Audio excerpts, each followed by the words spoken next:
All right, welcome to Peaks Island Radio's conversation about the future of Peaks Island. Thank you very much to those who are attending in person. We do have a small but mighty audience here at the library. We're broadcasting from the Peaks Island Library, one of the great hubs of community here on the island. This is an important opportunity, I think, for us to learn about and talk about the great work that's been done to take a look at where we are, this snapshot in time on Peaks Island, and to talk about what the future might look like on Peaks. We are all stewards of Peaks Island, if you're 80 or if you're 8. And it was here long before all of us, and it'll be here when we're gone. So it's up to us to help pass it on with care and vision. And the folks who are here today, Margaret Mills of FB Environmental Associates, Steve Mohr of Mohr and Seredin, he's also a Peaks Islander, and then Bill and Patty Zimmerman have helped immensely in identifying what that vision might look like. And Tanya Seredin as well, who is here, but may not be on mic. They've been helping us to figure out what that vision might look like for the future here on Peaks. They've taken a science-based approach, and it's really given us an idea of what recommendations we might want to follow, what we might want to follow up on here on the island. So welcome. Thank you all so much for coming out to talk and to join us here for this conversation. I think, Maggie, what I would like to do to start our discussion is see if you can help frame for us how you might talk about Peaks Island to somebody who has never seen Peaks Island or never heard of Peaks Island now that you've done this study. Yeah, sure. And thanks so much for having me. This is really fun. I think what I, from the outside, would want to see after this whole planning process has happened is to be able to say that Peaks Island is a proactive planning community, and that the community has kind of come together to identify their vision, and that vision is sustainable, it's resilient, it's looking into the future, and that it gives the tools for the island. It gives the island tools to not be reactive in planning, so that that vision can be realized without having to immediately respond to, for example, a storm event. Do you have anything to add to that? Not really.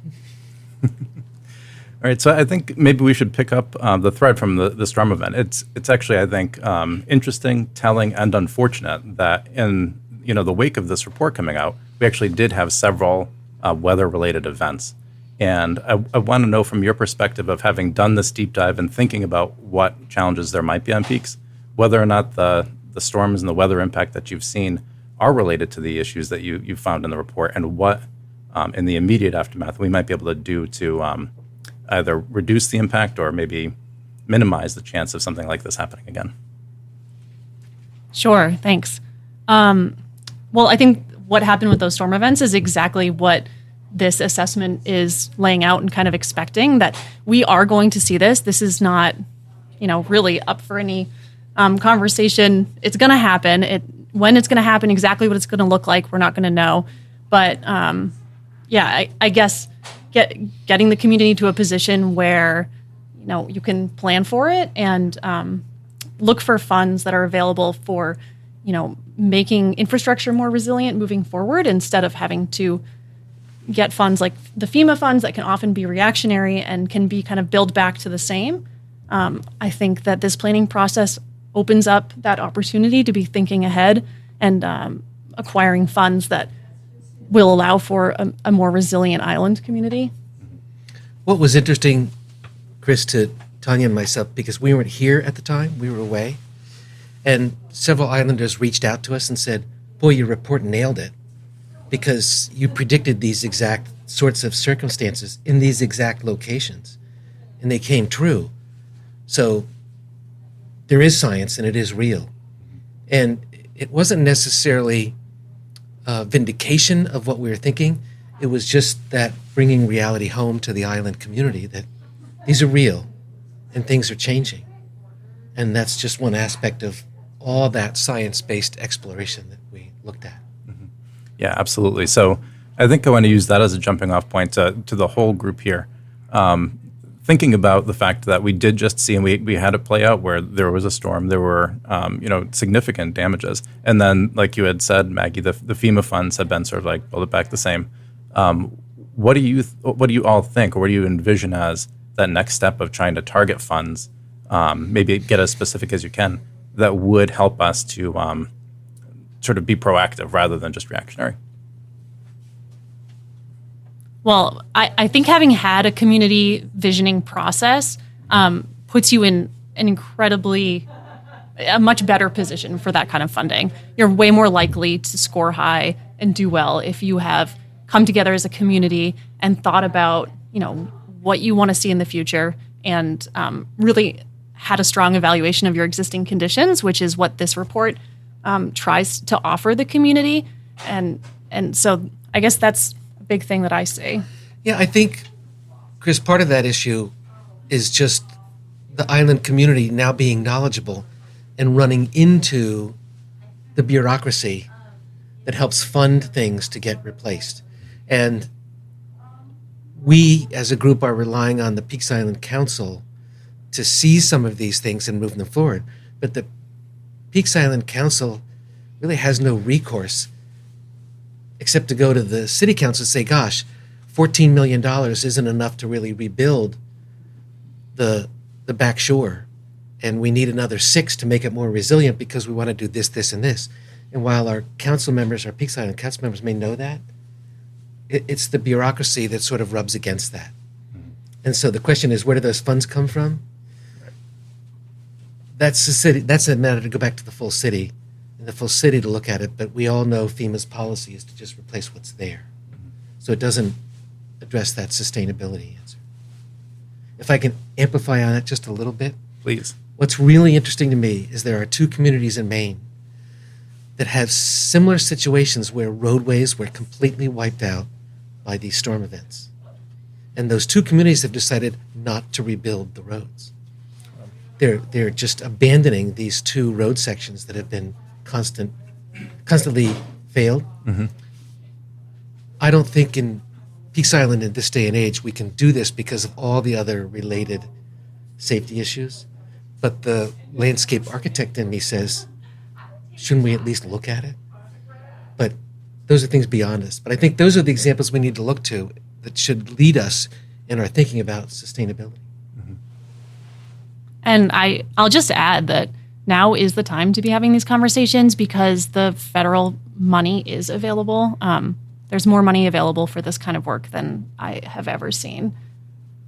Okay. Yeah, that's important. So speaking of the landscape architect and you, Steve, if you were to sort of wake up tomorrow and the city helped us access $6 million to try to add to what we were going to do to protect peaks and to protect, say, the back shore, for example, how would you use that money? Or how would you recommend that we use that money? I'm going to lean back into the assessment Mm-hmm. because the assessment pinpoints some of these strategies using specifically that area of the back shore where the road got pulled out and the overburden of the beach was pushed into battery steel wetland. Mm-hmm.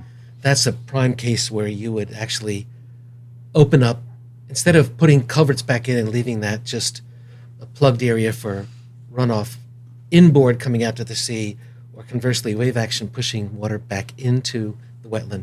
That'd be a case where you'd want to open that original swale and drainage path up so that it's 30 or 40 feet wide, and you'd bridge that whole area and lift it so that there's the free interchange of tidal surge and the brackish water out of the wetland back and forth without the constraint of what I think were just 2 culverts. Mm-hmm. So that's the example where you'd spend that on some design and some engineering. I don't think we'd ever get the island to agree to get rid of that section of the road because there's life safety issues. Sorry, I'm live. So yeah, and talk to me about that. Is there a way that you could do that while also making it accessible for folks? Is there a way to, I guess, have something like the current existing use while also making it safer in the event of climate change? I believe there is. We've looked at that enough to understand that Mm-hmm. there is a way to do that. We could still facilitate foot traffic and emergency vehicles, but not have the fully built out roadway that complies with the city standards. So Mm-hmm. yes, there are alternatives there. Okay. So in some ways, I think we're kind of honing in on decisions that islanders have to make, right? Like, do we want things to be the same as they were? And then potentially have to go back and after major storms, convert it back to the way that it was, maybe over and over again? Or do we want to maybe have things be less convenient, but ultimately safer and perhaps less expensive? Do you think that might be the decision point in terms of that specific area backshore? I think, can I broaden it out a little bit? Please do. Yeah. So I feel like, what this assessment does is outline the existing conditions on the island and threats and opportunities to see in the future, right? And then what we're hoping to do this summer is have a workshop with the community to kind of take that information and meet together and figure out what those priorities are for. Mm-hmm. And because I think like the big question when you're trying to make these decisions, because they're really hard decisions, is what are you managing for, right? Are you managing for the natural resources, or are you managing for the people? Like, we are part of this system now. We have completely changed this system. And so I really think, and it inherently probably can't be an either or situation, but I really think I would put it back in the community a little bit to figure out what we're going to manage for moving forward. Like, what do we want to see? I would use the example, like if you're in Acadia National Park and there's an undisturbed section of cliffs and peregrine falcon are nesting there, right?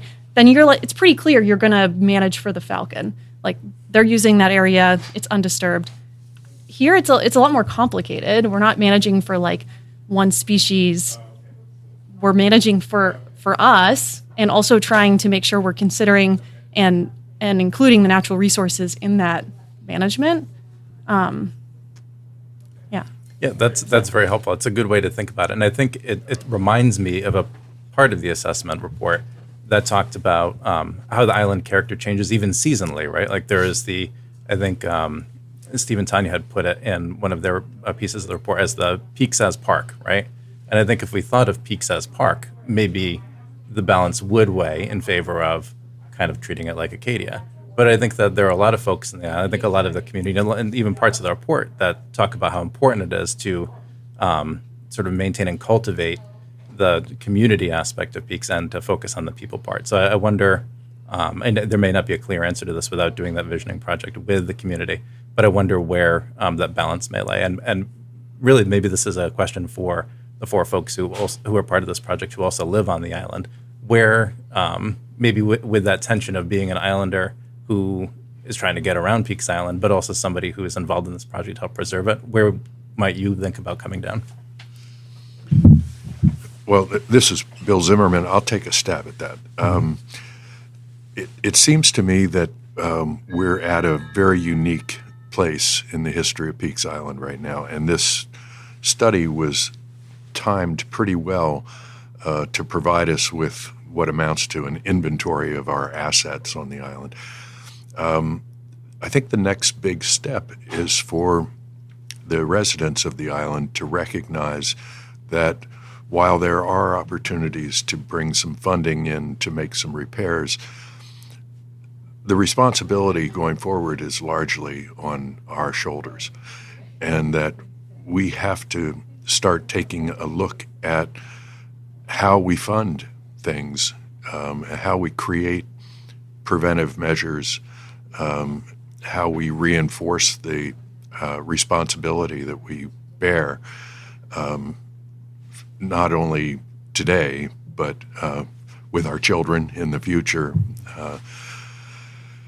So this is a pretty complicated issue, but it's certainly not an issue that's insurmountable or can't be dealt with. And I think as many ideas as we will see coming out of these discussions, which are essential to that, I think we ought to recognize that there are lots of opportunities here for individuals to step up and fund projects that they are passionate about. It's an opportunity for the community to rally behind some of the nonprofits on the island who are going to be spearheading these programs. And there I refer specifically to organizations like PILP, like the public school, like the health center, the organizations back behind our recreation on the island, and the city, to get behind the city and the Peaks Island Council. To summarize, one more thing I would mention is that one of the backbones of the community at this point is the potential future financial support that can come by and through the Peaks Island Fund, which gives everybody on the island an opportunity to help finance some of the things going forward that we're going to face. Chris, one of the most interesting and challenging things of this particular assessment is that both Forest Bell Environmental Maggie's group and our office, Mohr and Seredin, we typically are working for a client, and we typically have a charge from the client to go out and do specific things on our long-range planning like this. We didn't have a client. And one of the sort of constant comments between our staff and FBE staff was, we're not getting any feedback.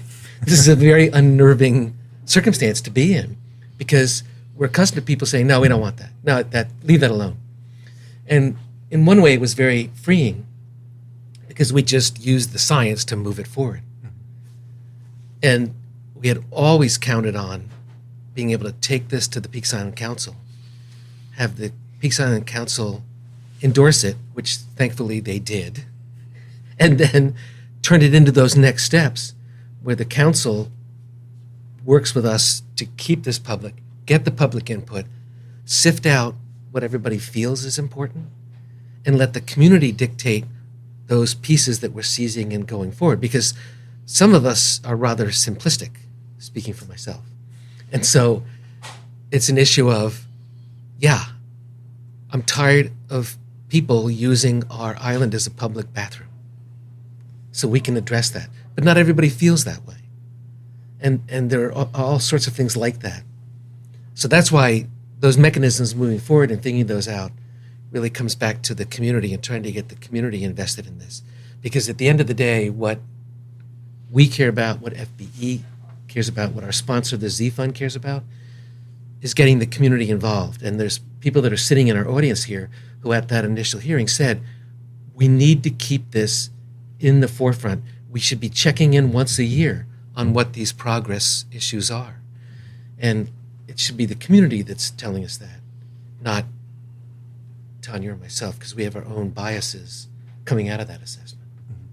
I'm glad that you mentioned that, because one of the check-ins that took place was this island survey, which the results of which were released by the Peaks Island Council last week.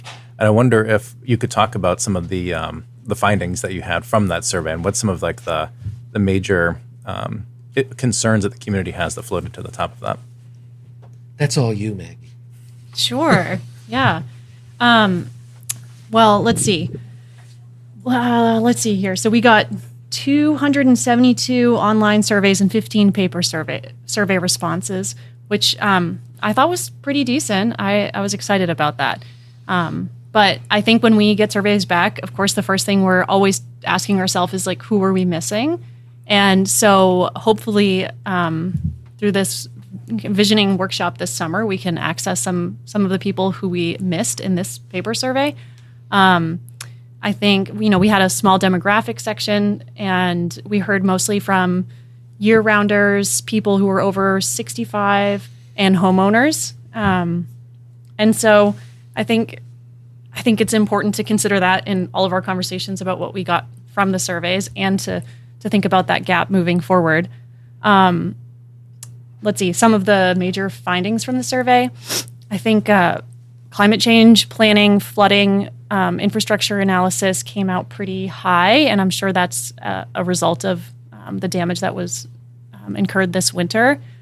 And, it's sad that things like that happen, but they are also a time when people mobilize. We all tend to have kind of short memories that way. So I think that this summer is a really unique opportunity to have that right in the front of our minds and move forward with thinking about how to address those vulnerabilities moving forward. Let's see, There were a couple that popped up that we were pleased that they showed up near the top. All manner of issues around housing, whether it's affordable, whether it's housing for young kids, whether it's the gradual loss of year-round housing, that cropped up. Wildfire came up as a real issue. And that's something that surfaced here chronically, periodically on this island, because it is a pretty significant threat to the island in much the same way that we just sort of don't worry about the storm and the climate change until we get them. We've had a couple wildfires here, house fires that could have been much worse. And that popped up right there. And then, not surprisingly, was the whole issue of that Peaks as a park, that inundation. Not so much from the seasonal folks, but the day trippers, and what that means to the community. And those things popped up, and that's kind of what we thought. I'm looking at Tanya because... I think the congestion down front was a big issue. Oh, thank you. Sort of phrase it that way. Yeah, so could we talk about how some of these might interplay with each other too? Because from a purely layperson's perspective, when I see climate change and I see wildfire, I think, ooh, there might be a connection there. And I wonder if there are some ways that we can sort of multiply our impact pretty early if we tackle some of those in combination. So if folks who are listening and who are folks who were concerned with both of those things as a community want to know what they can do, what do you think we could do to tackle some of those in combination? I think all of these issues are inherently completely related, which can be a challenge, but is also really exciting. I think there's a lot of opportunity to make a lot of good happen through this work. Let's see. So, what would say your two questions again? Sure. So I think specifically I'm wondering about climate change and wildfires, and if there is a connection in the way that we might be able to approach that as a community, if those are community priorities to push forward. Gotcha. So I think, across the state, we're seeing that we're having higher intensity precipitation events, but that also means that we're having longer extended periods of drought. And so that changes soil moisture conditions and the ability for the rainwater to infiltrate.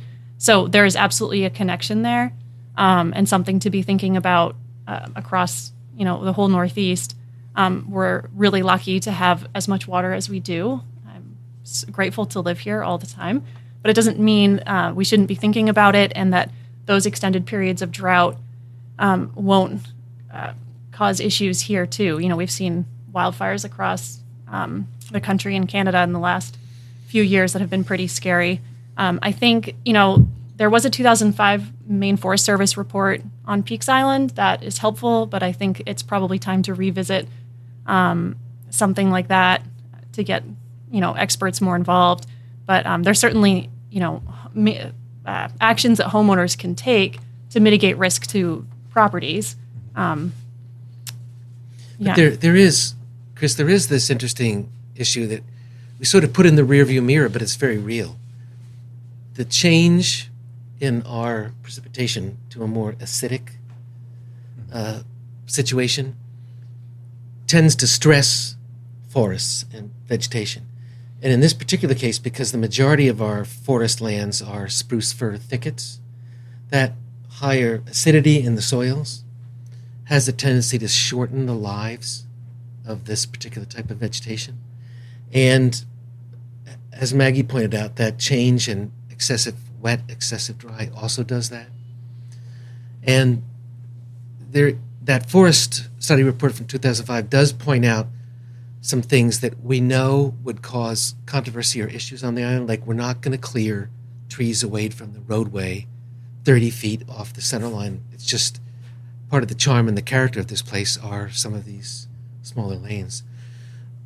But it is a call out to the island community, but also to the individual homeowners and some of our larger property owners to step back and look at what you see, and let's figure out a way where Tanya and I, as people that own a tiny piece of land, but part of which is forested, to think about how to manage that, whether it's 5,000 square feet or 140 acres. It's that ability to look specifically at what we as islanders have and how we can get ourselves moving forward to look at ways to manage the forest. And Bill and Patty and I have had conversations about sort of those wonderful days of the Civilian Conservation Corps, where government mobilized to keep people in work. And one of the things they did was clean up the forests out west. And so that's sort of one of those little dreams that, is there a way to think about that on the island to move us toward action to that kind of specific issue? Right, Bill? That's something we've talked about. Because the forest fires they're a real and present danger.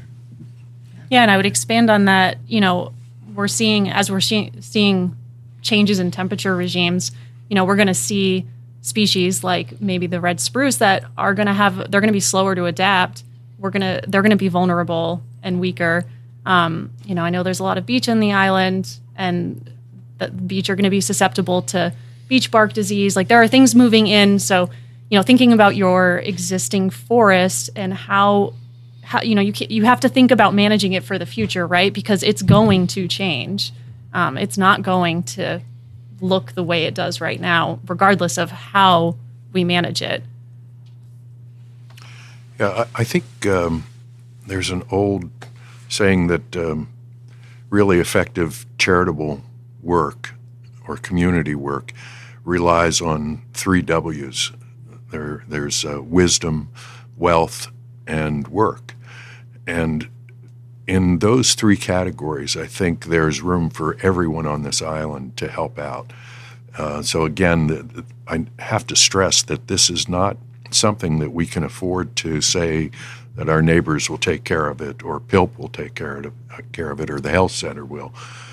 We've got to get behind it with the 3 W's and recognize that if we're going to make changes, we have to do more than just talk about what the issues are. I think the report did the right thing in laying out what the problems, the potential issues, and some of the solutions might be.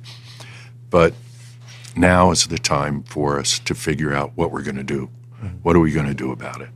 And whether that's, we've talked about this Civilian Conservation Corps idea and sponsoring a chainsaw safety program and training 15 or 20 people on the island to support PILP and private landowners in the work that they want to do. We have a couple arborists on the island who can't keep up with the amount of work there is to do. So we're going to have to take a different approach. And the same will be true with issues on the island related to our health center, whether it's mental health programs that we have to address and get behind, whether it's recreation programs that monitor and improve the experience that people have when they come here. I don't think anyone on the island, or not very many people on the island, are totally opposed to having people here and sharing this beautiful place with others. But we need to think about how we do that and make sure that it's good for the person visiting and also protects the island from the great threat of being loved to death, as Frederick Olmsted would have said, I think. Yeah, there are two compelling things here, Chris, that comes back to some of your earlier questions to Tanya and myself. Our involvement with this was based solely on this sense of of the love of this island. There's this sort of charming thing that a lot of people think about living on an island, about sort of the romance of it. But it's a living, breathing, working community. We need the Peaks Island Children's Workshop. We need our brick school. These are fundamental. We need this library. There are fundamental features and cultural assets on this island that need to be cared for and taken care of. Yes, there are the physical pieces, but there's the cultural side. And that ties into this notion that Tanya and I had, that what really matters is we can do this. We embrace this through the Peaks Island Council. And then we don't let it end up sitting on a shelf. Because when you look back at the history in 84 and 2002, there's some great work done by this community in terms of understanding what this community is and what was important. And although entirely predictable, but still breathtaking, is when you read the 1984 report and 7 of their 12 items are still issues today. I'm not sure crime's still an issue as we think of it. But it's still, those things are they're very real. And we don't want this to sit on a shelf. We don't want this to be something that, oh yeah, they looked at that. And we want it to be a living, breathing document. That it isn't just old people that care about it. We want the community here to care about it. Right, exactly. So I smirked when Maggie was talking about the demographics of the people that responded to the survey, because it's unfortunately entirely predictable, right? And I think one of the things that's also a hard truth is that some of the things that we're talking about in terms of solutions and tackling the problems are going to depend on people who are, in some ways, the inverse of the people that responded to the survey. And I wonder if we can talk about how we might be able to get young people involved, or people involved who can sort of pick up and carry on when it comes to things like the chainsaw safety, right? And being the ones to sort of be the next generation of leaders in terms of trail maintenance, in terms of protecting Peaks Island.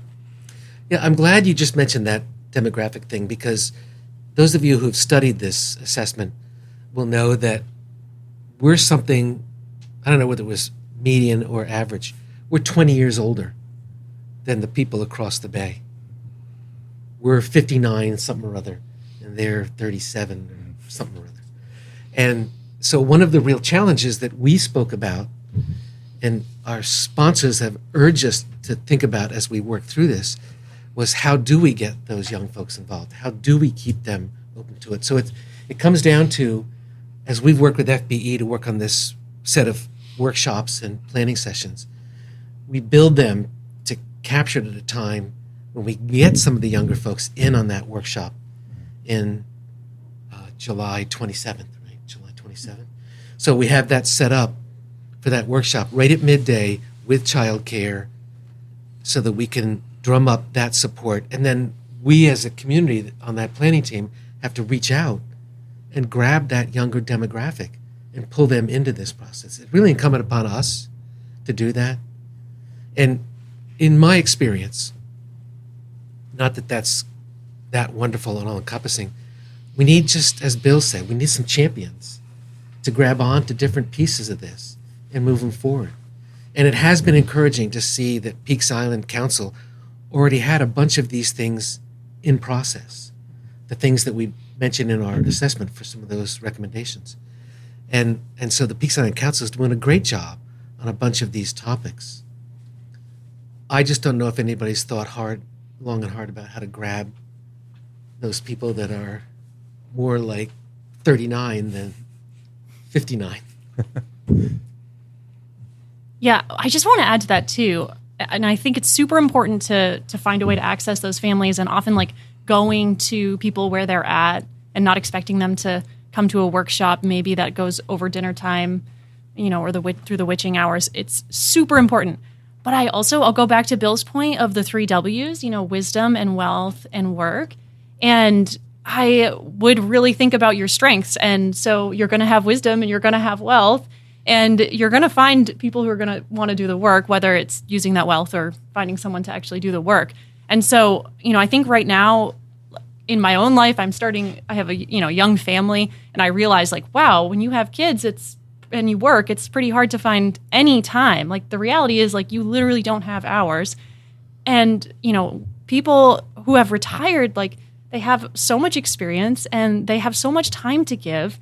And so I think you can turn that in really making it a positive and lean on those people to carry us through, make sure we're accessing everyone on the island throughout. But find your champions, find your people who have the time and the energy and the wisdom to commit to the project, and I think really lean into them. That's a great point. That is, I think when you think about strengths, right, and you try to put it in that mindset, that's probably how the ball does get sort of pushed forward, as opposed to maybe just worrying about the lack, right? And I think that's a great perspective. And I wonder if we can use that sort of strength-based analysis to pivot towards the other sort of combo of issues that had come up in the survey. So we talked a little bit about climate and wildfires, and then the other two that seemed like they might be related are tourism and housing. And I wonder how you might approach that from maybe a strengths mindset to look at what we've got going on the island, and then how we might be able to sort of build some stability or push forward in those areas too.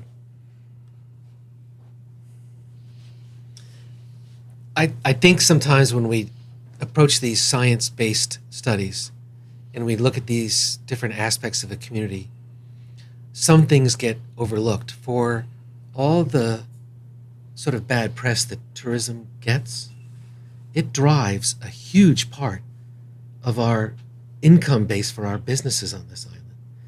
And when you look at those pieces and try and understand them, the ability to keep Hannigan's open, the ability to have restaurants that are open year round, the ability to have Brad's bikes available year round, all those things thrive in large measure because of that summer jolt of income that comes out of it. And so while tourism is viewed in some ways as a negative impact, it has a tremendous lift on our economics of this island. And so I think we just need to build on that. And one of the things we were careful about, I'll use that word, was the zoning and the recode. And we very pointedly made the observation that the business zone is built out. And what's currently business zone happens to be multi-million-dollar homes that are never going to get converted to business.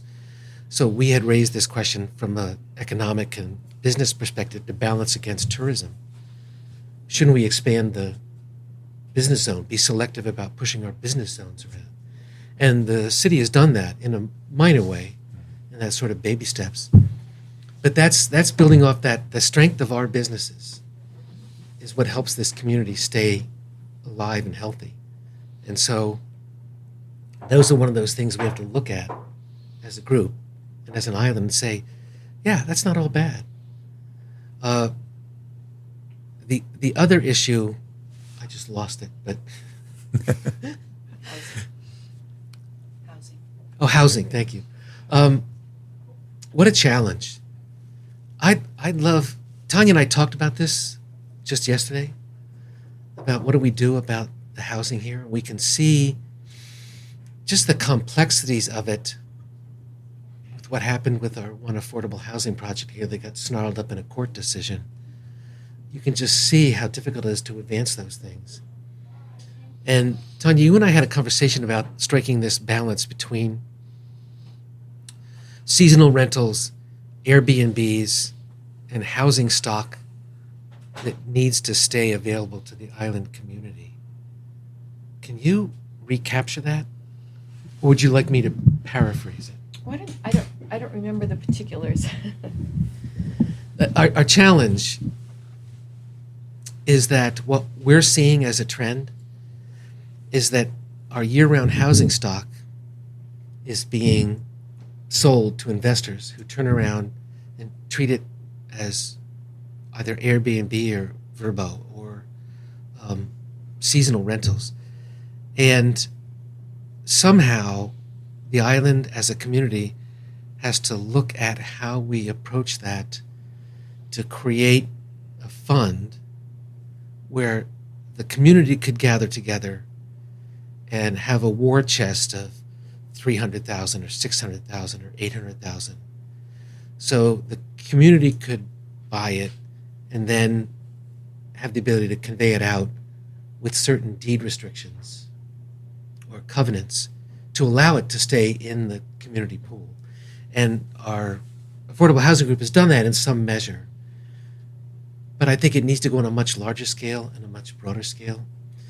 The recode changes that are coming up allow us as lot owners, I believe, to have 2 additional accessory dwelling units. And the thought that maybe the ADUs could become that lifeline that would allow us to provide housing for particularly young families or new Mainers that come out here. Those are the things that we think are strong possibilities that come out of some of these changes that are being considered right now. And I realize that thinking about the community raising $1 million to buy housing seems absurd, but if we don't dream and we don't think that way, it won't ever happen. I think in some ways it goes back to Bill's 3W framework, and I wonder, maybe you're thinking of talking about that at this moment, but I'm wondering if there's been any attempts to try to coalesce around a fund that's specific for that. We've seen the success of the Peaks Island Fund with supporting nonprofits. Has there been any talk about a fund to support housing? Well, I think Homestart has probably had that dream for 20 years, and their ability to respond to it has not happened yet. And I don't think it's for lack of trying. I just think it hasn't been critical enough, perhaps, as an issue. We recently had an opportunity to study a program that Bermuda uses.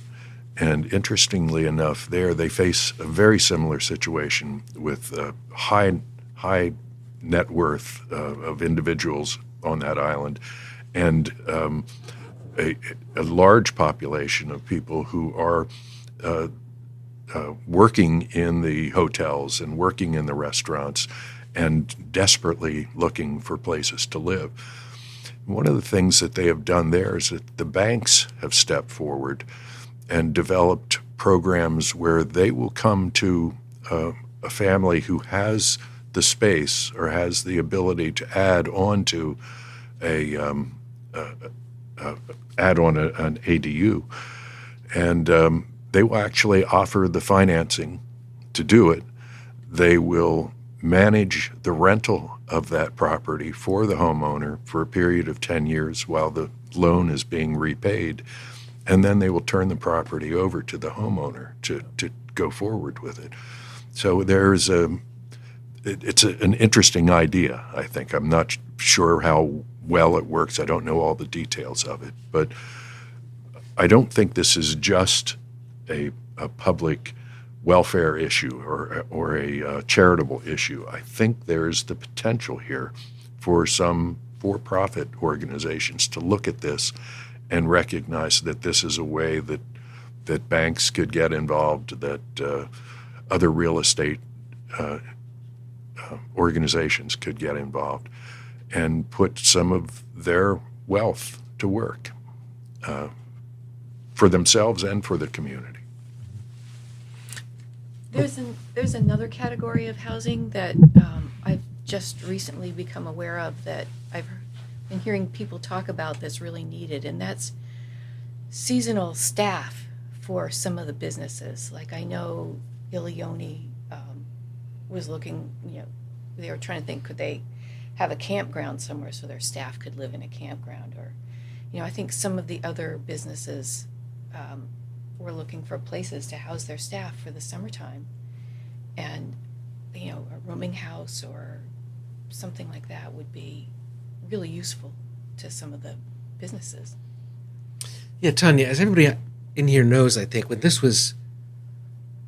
had the big casinos, there were 7 or 8 enormous rooming houses for the staff. Those have all been burned, but there were large rooming houses here at the turn of the century, 2 centuries ago. I am old. And they burned down, but it's still the same in some measure. And we just these are the things we end up talking about. So I haven't thought about this from that perspective, but since we've actually been talking about Recode too, do you think that any of the island zones as they currently exist or may potentially exist because of Recode would be able to support something like a seasonal rooming house, or do you think that's a change that would have to be advocated for at this point if we were to head in that direction? I'd have to go back and look at the zone. Rooming houses are permitted in the city ordinances. I know that definition is allowed. And I happen, for whatever reason, I think our IR1 allowed it. I'm not sure, but I bet you could do something that would accomplish the same thing, whether it's a house with 7 bedrooms, in a common kitchen and living area, that you're renting a bedroom, basically. You're renting a bedroom in a house. It's sort of a roommate situation. I think that could be accomplished. You're right. I think through RICO. And now's the time. So that's a great point, Chris. Now's the time, because the city's still taking comments. And we'll be taking them through the fall. So this final thing won't come out until late this year, early next year. There will be some issues with any kind of rezoning, and there are some infrastructure concerns, I think, that people have about increasing dramatically the ability to build new houses on the island, all of which sounds great, but we have to recognize that it's more complicated than just getting that approval. You have to have the facilities to handle those additional houses and additional people. When the assessment looked at that build-out scenario, because we were looking at what's the island capacity for on-island residents, we weren't looking at carrying capacity in terms of tourist impacts, we were looking at build-out capacity. We ended up, under the zoning that was in place in 2023, that we had something in the order of 99 buildable lots left. Wow. So there was still some capacity there. With this recode and their changes in what they're allowing for minimal lot sizes, that number is going to significantly change. To Bill's point, that we just need to brace ourselves for that. As many as 300, I've heard. Correct. Right, and that ties into other parts of the assessment that talked about the ability to have like public water, for example, or what like the septic systems might be able to hold on the island versus what needs to go off island. When you see that number, when you think about that number of potentially 300, what of those concerns sort of like bubble up for you? I have a bunch, but Maggie, you take it. I mean, I guess I automatically think of water resources, so I think about concerns of septic load. I think about, where do you extend sewer opportunities? Do you extend water, year-round water?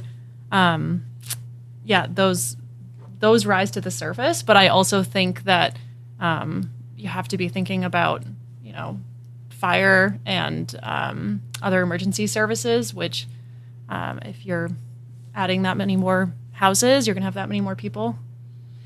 Yeah, because we're predominantly shallow to bedrock soils out here, our overmantle of usable soils is fairly shallow. So the chances for widespread septic systems, subsurface disposal systems on lots is not that great. And it's really sort of pick and choose. Even with plumbing code advancing alternative techniques for lots of record, we're still really limited. And the other issue that FBE looked at was, so we now put 200 other septic systems in these particular areas. What does that mean for groundwater? Not that a lot of people on the island have wells, but some do. So that's a real issue. One of the related pieces to this is that, and Tanya, you can correct me if I'm wrong here, despite our best efforts in our investigation, we never were able to secure firm documentation from the Portland Water District about the sewer license for the facility here on the island and where exactly that license limit lands before it starts to go through a overboard discharge, which violates the permit. And so we don't have a firm and clear understanding of how many additional homes could be added into the existing system. We have a sense of it, but we don't know that definitively because we don't know exactly what all those flows are. I think that was... Yeah, I think the other thing, those were new lots or lots that could be subdivided to put new houses. There's also every house, because of the new state law, is also allowed to have 2 separate ADUs. So if half of the houses on the island had 1 ADU added to it, that's going to, whether it's for a single person or a couple or a family, that's still adding, so I think it's really, the potential is there, and I think what you were saying, the limitation, that we can see right now really is going to be the septic treatment. The other thing to point out, Chris, for accuracy, and this is really FBE's territory, we understand it on a certain regulatory way, but when this study was approached, it came out of an earlier set of studies that were done for the Peaks Island Land Preserve. So the origin story was PILP's a big landholder. What's going on there, and how do we help PILP understand and improve their understanding of what property needs for management work? And out of that micro examination of the PILP properties came the larger assessment. But part of the key to this that I think gets overlooked sometimes, and Maggie, you can amplify this if I don't give enough the proper creds, there's a large amount of wetland resources on this island.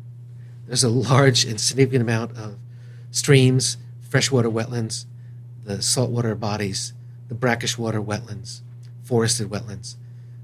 Every one of those is regulated through different tiers of the federal and the state government, be it the Section 404 Clean Water Act or the Natural Resources Protection Act, and the city has its own set of regulations. So when we tried to determine what was really buildable, we applied those regulations and those buffers. Each of those resources has a prescribed buffer. And so those buffers were applied based on the mapping we knew from the resources. So it was that information that grew out of PILP that, I don't remember the amount of the total PILP area and what was unbuildable from buffers, but there's a significant part of this island that's impacted by those different buffers, which leads to the island, which leads back to this issue of, can you really put your accessory dwelling unit within the 75-foot Natural Resources Protection Act buffer from that wetland or that wetland of special significance, right, Maggie? I mean, that's what we were looking at, that in a really serious way to understand that build out. So if I'm understanding correctly, the 99 number, let's say, that takes into account all of that. But Absolutely. But then when you take a look at the city changes and you think, wow, we might be able to multiply that by 3. It's in fact not necessarily that you can multiply it by 3 because of frankly, the nature of the island. Correct. On face value, yes, that's absolutely right. Okay. Yeah, so when we do the build-out analysis, which is a planning level, let's not think that it knows exactly where all the houses can go. But what it does is it takes out all of the environmental constraints. So like Steven's saying, like wetlands, water courses, it takes into account the buffers that are going to be associated with those, steep slopes. And so basically it's already taking out those environmental constraints. And then what it does is it looks at the lots and it tries to place a building, like the program tries to place a building basically anywhere on that lot while honoring the regulatory setbacks. So if RECODE's changing those setbacks, that's where you're going to see that, if you ran a build-out analysis, again, you're going to see that it's going to place more dots on that lot. Mm-hmm.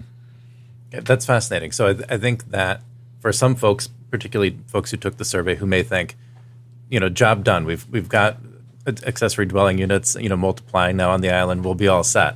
There might actually need to be, sort of a step back to think about, well, sure, maybe we can expand a bit, but there are going to be multiple other challenges that relate to making housing affordable and keeping families on the island, right? And it's not a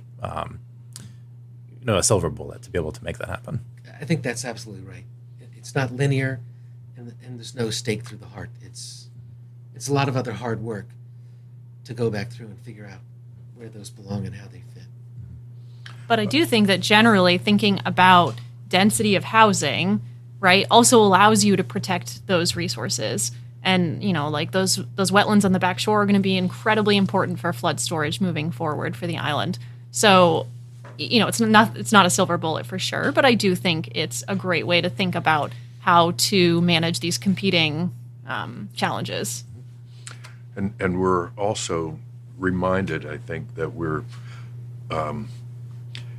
going through a period of change in terms of how we look at the houses we build, how we deal with composting toilets or composting garbage disposals or whatever innovations are out there. And Maggie, I'm sure you have explored this. You, Stephen and Tanya, have seen this in some of the work you're doing. But I think they're great opportunities for us here to as long as we're recognizing in advance that there is a potential danger in just charging ahead.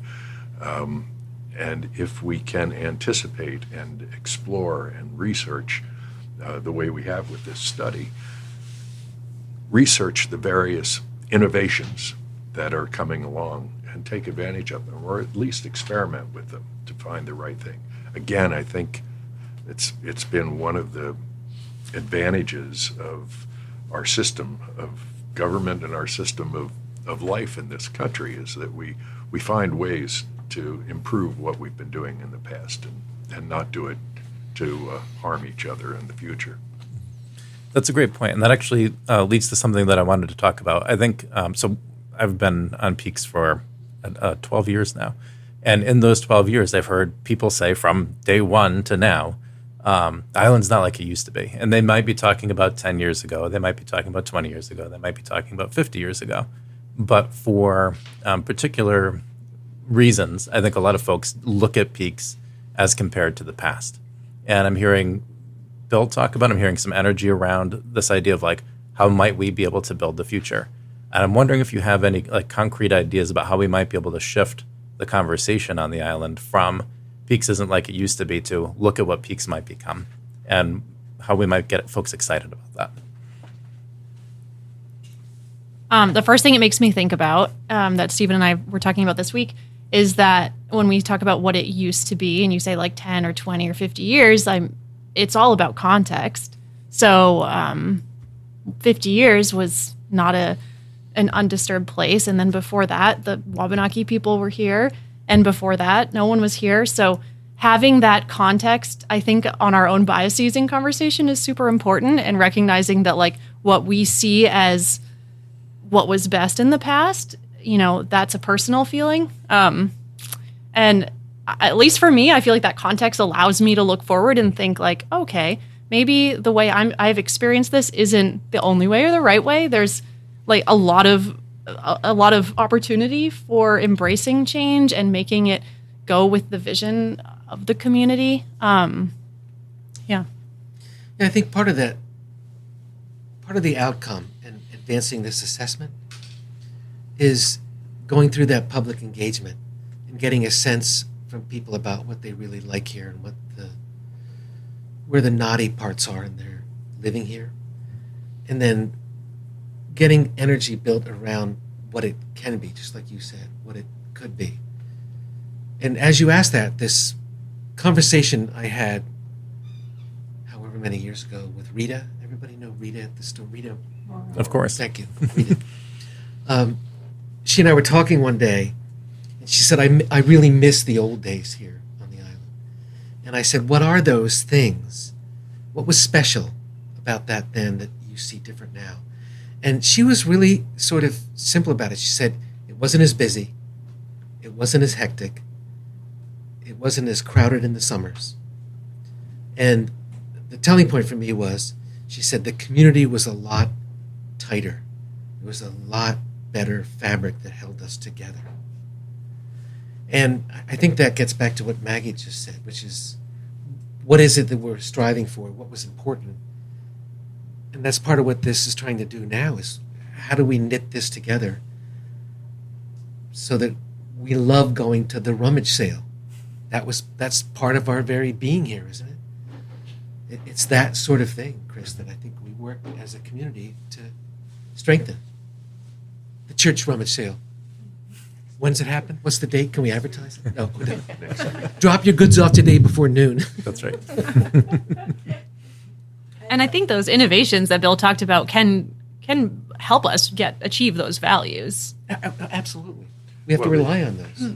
We always sort of long for the good old days from time to time, but that's assuming that everything now is not as good as it was then, and that's simply not true. Having been in the construction world for my career, buildings, as much as we say they don't build them the way they used to, Well, to a great extent, that's a good thing that we don't build them that way. I think there are a lot of other things that we've done in the past. Just one example is in the news these days, and that was what seemed like a great idea of taking effluent from various municipal systems and spreading it on our farmlands, which seemed like a good idea at the time, but now we're dealing with forever chemicals in our soils. So I think going forward, we have to do the best we can and accept that we're going to make some mistakes along the way, but let's minimize them as much as possible. Great point. Patty, I think that you had wanted to say I was just something. going to say that, this community is constantly changing, and I really feel like it's just wonderful for me to see all these small people at the school when I go there. And I mean, there's a huge preschool class, K and pre-K, and that's really encouraging for me. And, we keep talking about how, one of the double uses work. Well, I think a lot of times when you move to a new community, you are a little apprehensive about getting involved until you're asked. So sometimes just an ask. And if you have a neighbor that's new to the community, embrace them and let them know they're welcome and that there's lots of things for them to get involved in. So. Yeah, I think that's a really good point. I wonder if that might be one of the really good takeaways of this conversation. We're talking about next steps and visioning and, making opportunity for folks. I wonder if one of those takeaways might be thinking about how we do that ask, right? I think you had said that anecdotally we say there's about 1,000 folks in the island. I wonder how we might be able to engage a significant portion of them simply by asking about things that maybe are their special talent or their special interest and how that might be able to serve the community. Exactly. That we have to do that for us to survive and thrive, I should say, not just survive and thrive. I think we need to get everybody involved. And I think the whole concept that this island should look at itself and be looked upon as a potential laboratory for other communities gives us, I hope, will give the city the confidence in this community, as isolated as we are, to let us use that to our advantage and to their advantage. Let us come up with programs or experiment with programs that might be models for other islands or might be models for other small communities, which in many parts of Maine are like little islands within the state. So I think there's a sense, there needs to be a sense of cooperation here and collaboration, all those wonderful words that sound great but are hard to do. But once we make those commitments to do them, I think the long-term reach of these improvements to the rest of the state will be evident.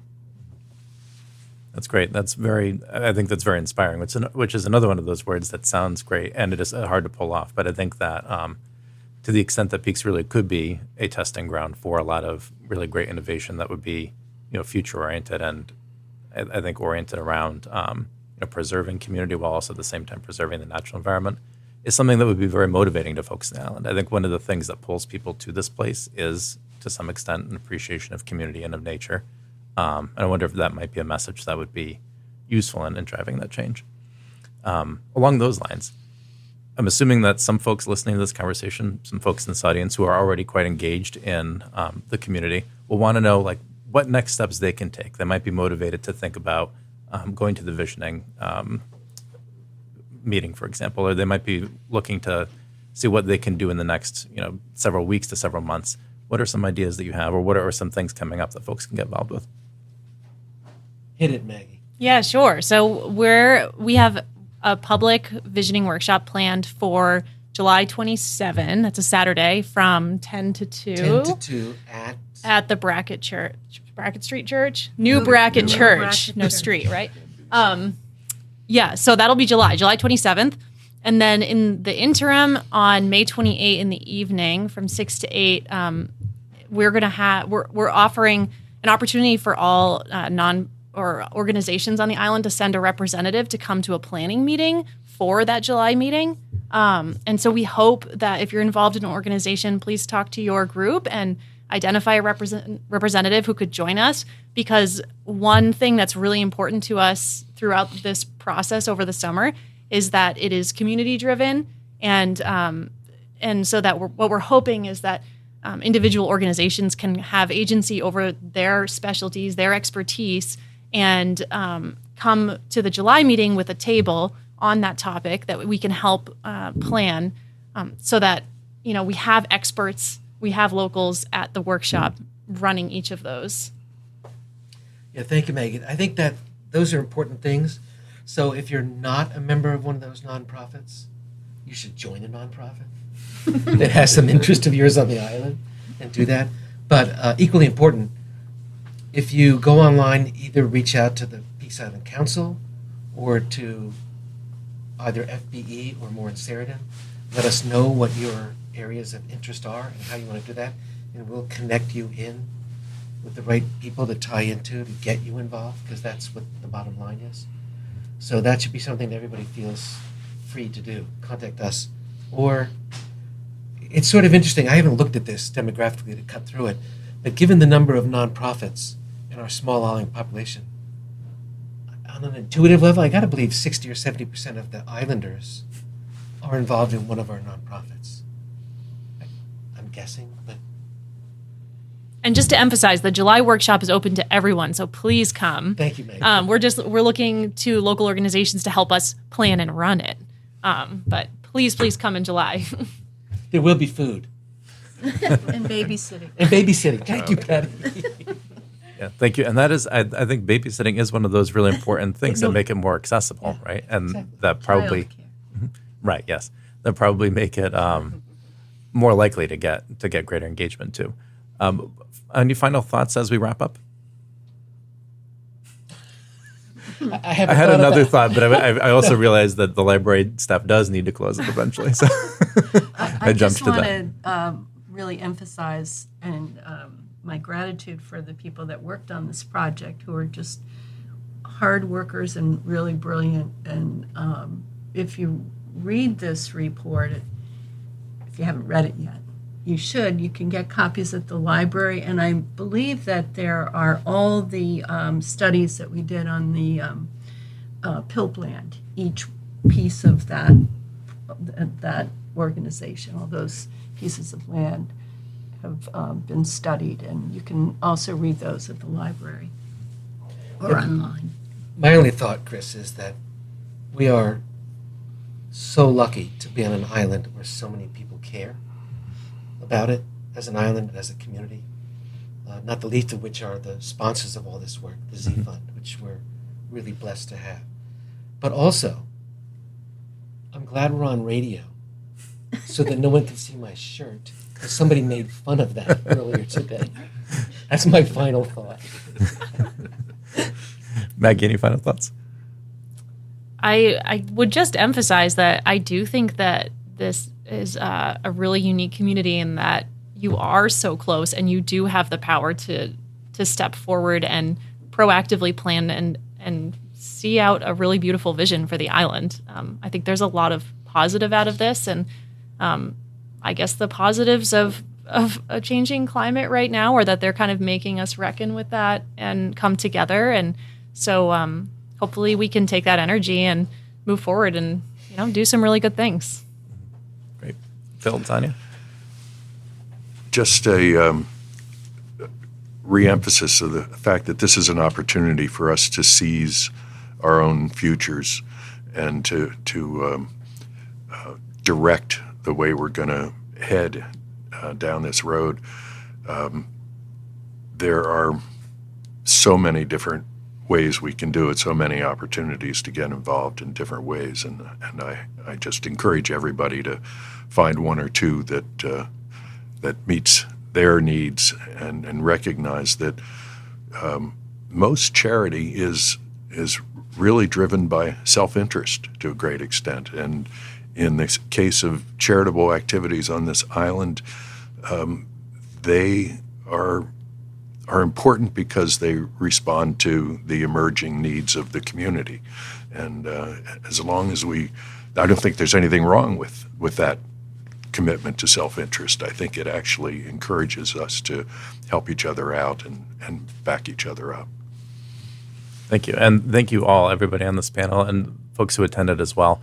I think, so this is the first time, Bill, that I've heard you talk about the 3 Ws, but I want to thank all of you for all 3 of those Ws, right, that you've contributed so far to this project and to pushing the Peaks Island community forward on these lines. I really appreciate it. I'm looking forward to the next steps as well. Yeah, thank you, Chris. This was a great opportunity. Thanks. Yeah, thanks, Chris. Thanks.